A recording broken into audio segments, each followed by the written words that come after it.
তন্ন তন্ন করে তালাশ করলে আর কোনো জায়গায় এত সুন্দর পরিচয় আল্লাহর পাওয়া যায় না। এখন সুবহানাল্লাহ।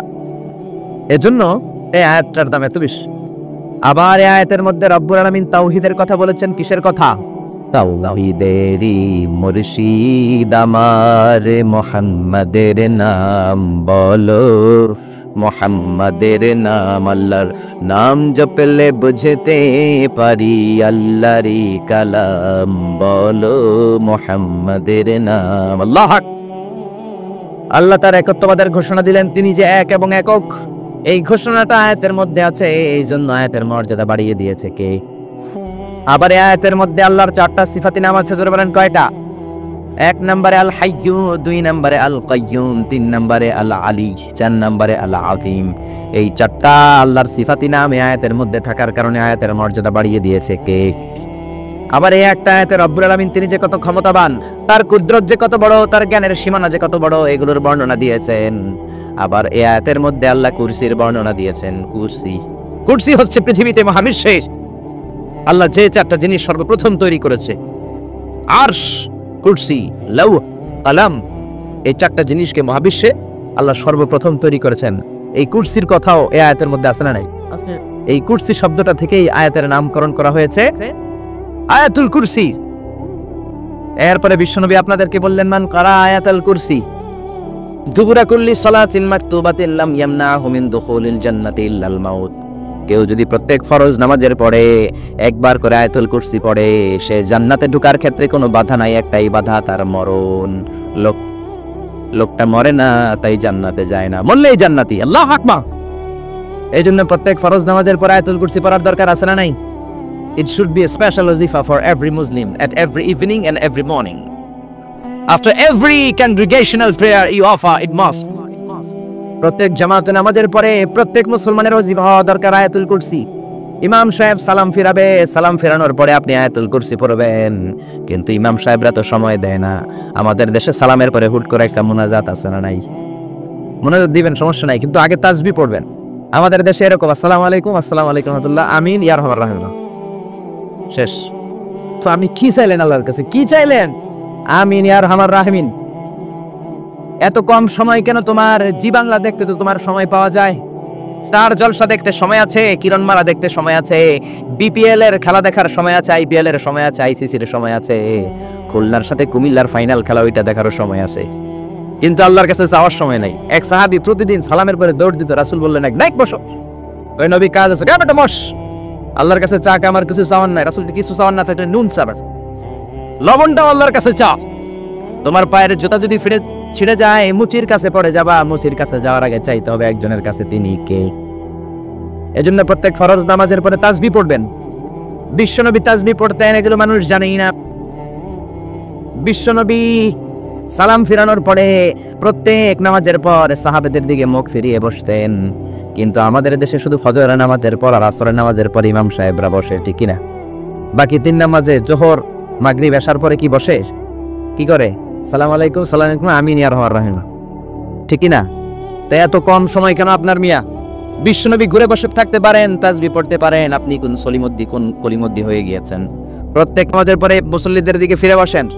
বিশ্বনবী সালাম ফিরানোর পরে আসসালামু আলাইকুম ওয়া রাহমাতুল্লাহ, আসসালামু আলাইকুম ওয়া রাহমাতুল্লাহ, সালাম ফিরানোর পরে আওয়াজ করে বিশ্বনবী বলতেন আল্লাহু আকবার। কি বলতেন? নামাজ শুরু করছেন আল্লাহু আকবার, সালাম ফিরায় শেষ তখন আল্লাহু আকবার। তারপরে 3 বার পড়তেন আস্তাগফিরুল্লাহ, আস্তাগফিরুল্লাহ, আস্তাগফিরুল্লাহ। তারপরে পড়তেন আস্তাগফিরুল্লাহ আল্লাযী লা ইলাহা ইল্লা হুয়াল হাইয়ুল কাইয়্যুম ওয়া আতুবু ইলাইহি। তারপরে 33 বার সুবহানাল্লাহ, 33 বার আলহামদুলিল্লাহ, 34 বার আল্লাহু আকবার। আসরা নাই, আরেকবার নাই, প্রত্যেকটাই 33 বার শেষ করবে লা ইলাহা ইল্লাল্লাহু ওয়াহদাহু লা শারীকা লাহু লাহুল মুলকু ওয়া লাহুল হামদু ইউহয়ি ওয়া ইউমীতু ওয়া হুয়া আলা কুল্লি শাইইন কাদির। এটা পড়ার পরে বিশ্বনবী আয়াতুল কুরসি পড়তেন। এরপরে পড়তেন আল্লাহুম্মা আনতাস সালাম ওয়া মিনকাস সালাম তাবারাকতা রাব্বানা ইয়া যাল জালালি ওয়াল ইকরাম। এরপরে পড়তেন রাদিতু বিল্লাহি রাব্বা ওয়া বিল ইসলামি দীনা ওয়া বিমুহাম্মাদিন নাবিয়্যা। তারপরে বলতেন আল্লাহুম্মা লা মানিআ লিমা আ'তাইতা ওয়া লা মু'তিয়া লিমা মানা'তা ওয়া লা ইয়ানফা'ু যাল জাদ্দি মিনকাল জাদ। এরপরে পড়তেন আল্লাহুম্মা ইয়া মুকাল্লিবাল কুলুবি সাব্বিত কুলুবানা আলা দীনিক, আল্লাহুম্মা ইয়া মুসাররিফাল কুলুবি সাররিফ কুলুবানা আলা তাআতিক। এরকম কত দোয়া যে বিশ্বনবী পড়েছেন। তারপরে যদি আপনার মোনাজাত করতে মনে চায় মোনাজাত করেন। অথবা আপনি যে দোয়াটা করেছেন সেটাই যদি যথেষ্ট মনে করেন ওই দোয়াটাই করেন, সমস্যা নাই। কিন্তু সালাম আলাইকুম আমিন ইয়া আরহামার রাহিমিন এটা করবেন, আর তাসবিহ পড়বেন। রাজি আছেন তো? এই দোয়াগুলো করলে আল্লাহ কবুল করে। আবার বিশ্বনবী বললেন আযান ইকামতের মাঝখানের সময়টা, ওই সময়ে দোয়া করলে আপনার দোয়া কবুল করে নেয় কে? জামাতের 15 মিনিট বাকি, মসজিদে ঢুকেছেন, সুন্নত পরে অনেকে বসে বসে ঘড়ির দিকে তাকায় রয়েছে। তো ঘরে আপনার ঘড়ি নাই, ঘড়ির দিকে তাকিয়ে থাকেন কেন? বিশ্বনবী বললেন দুআউ লা ইউরাদ্দু বাইনাল আযানি ওয়াল ইকামা, আযান ইকামতের মাঝখানে দোয়া করলে ওই দোয়া আল্লাহ ফেরায় না।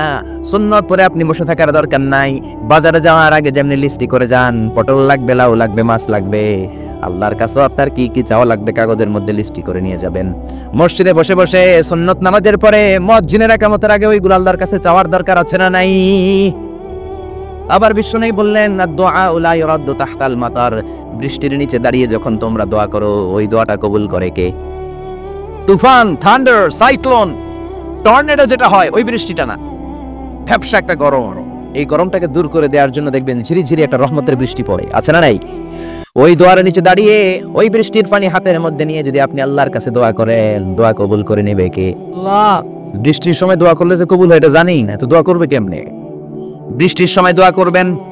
আর এদেশের মানুষ বৃষ্টি আসলে পাগল হয়ে যায়, গান বাজনা শুরু করে দেয়, আছে না নাই? এই বৃষ্টি ভেজা রাতে তুমি চইল্লা যাইও না, আছে না নাই? আরে বেটা দোয়া কর। আবার দেখি বৃষ্টি আসলে বড় বড় ডেক সেট বাজিয়ে দেয়, গান শুরু করে দেয়, বৃষ্টি পড়ে টাপুর টুপুর, পায়ে দিয়ে সোনার নপুর, আঁকা বাঁকা মেঠো পথে কোন রূপসী হেঁটে যায়। কোন রূপসী হেঁটে যায় এটা জানা তোমার দরকার কি? তোমার রূপসী বউ লাগলে চাইবা একজনের কাছে, তিনি কে? এজন্য খবরদার, উপযুক্ত সময়গুলাতে আল্লাহর কাছে যদি আপনি দোয়ার মতো দোয়া করে দেন, আপনার দোয়া কবুল করে নেবে কে? এজন্য বিশ্বনবী বললেন খবরদার, ইদা আওয়াইতা ইলা ফিরাশিকা ফাকরা আয়াতুল কুরসি, রাত্রিবেলা যখন বিছানায় ঘুমাতে যাও, ঘুমাতে যাওয়ার আগে আয়াতুল কুরসি পড়ো। রাত্রিবেলা বিছানায় শুয়ে আয়াতুল কুরসি পড়লে জিন ভূত থেকে আপনার ঘরটারে হেফাজত করবে কে? রাতে ঘুমানোর সময় আয়াতুল কুরসি পড়বেন তো? It should be our special wazifa at every morning, at every evening for every Muslim. চিল্লায় বলেন ঠিক না? আবার বিশ্বনবী বললেন সকালবেলা যদি একবার আয়াতুল কুরসি পড়ো, সন্ধ্যা পর্যন্ত ফেরেশতা দিয়ে আপনারে হেফাজত করবে কে? আবার সন্ধ্যাবেলায় যদি একবার তুমি আয়াতুল কুরসি পড়ো, সকাল পর্যন্ত তোমারে গার্ড দিবে কে? এটা আল্লাহর পাঠানো গার্ড, এঞ্জেল, ফেরেশতাদের গার্ড। টাকা দিয়ে বডিগার্ড যে রাখে ওই বডিগার্ড না, বডিগার্ড তোমারে বাঁচাতে পারবে না। অনেক মন্ত্রীর দুই দিকে বডিগার্ড, গুলি লাগছে মন্ত্রীর কপালে, সবাই যে বডিগার্ড ধরে, এই বেটা 50,000 করে বেতন বডিগার্ড, মন্ত্রী মূল্য কেমনে? বডিগার্ড আমি তো বডিগার্ড, আমি তো রুহু গার্ড না। রুহুর মালিক কে? আমি তো বডিগার্ড। বডি তো ঠিকই আছে, বডি লে যাও, বুঝতে পারেন ঠিক কিনা?